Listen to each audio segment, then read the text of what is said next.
If you want to check your remote, face the remote towards you. You've got a little button on your remote. Press and hold it. Flashes. You know that your battery is flat on your remote. In the back of your remote, you've got a little star screw there. Take a screwdriver, a small screwdriver. Insert it. Hold the remote firmly on both sides. And undo the screw. As you undo the screw, push against the screw, you will see that the face of the remote starts coming out and pushing forward. You will hear it when it's loose. There you go. It released it. Okay. There's your remote. Take your front cover off your remote. Right. There's your little PC board in the housing of your remote. Put your finger on the PC board, hold it down, take your thumb and roll the battery. By rolling the battery, you are causing friction between the terminals that hold the battery on the top and the bottom. And that will clean it. Roll it for a bit. Press and hold the button and see whether the light flashes on and off intermittently.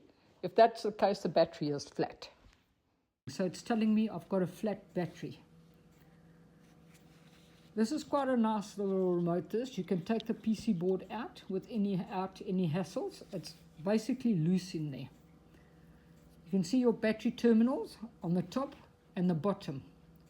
Now what a lot of people do is they actually carry their remote on their keys, and often the keys drop.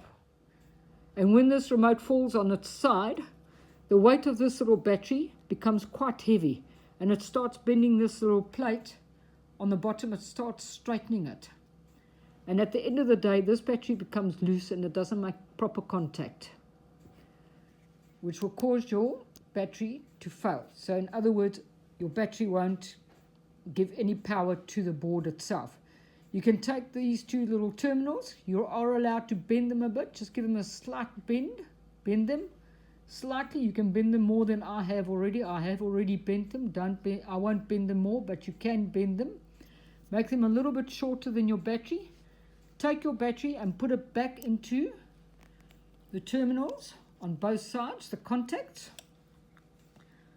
And then what you do is you put your remote back into the remote casing.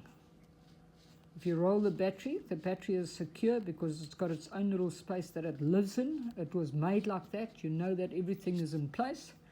And now what you can do is you take your cover. You could have changed your battery there. I didn't change the battery. You could have put in a new battery as I showed you.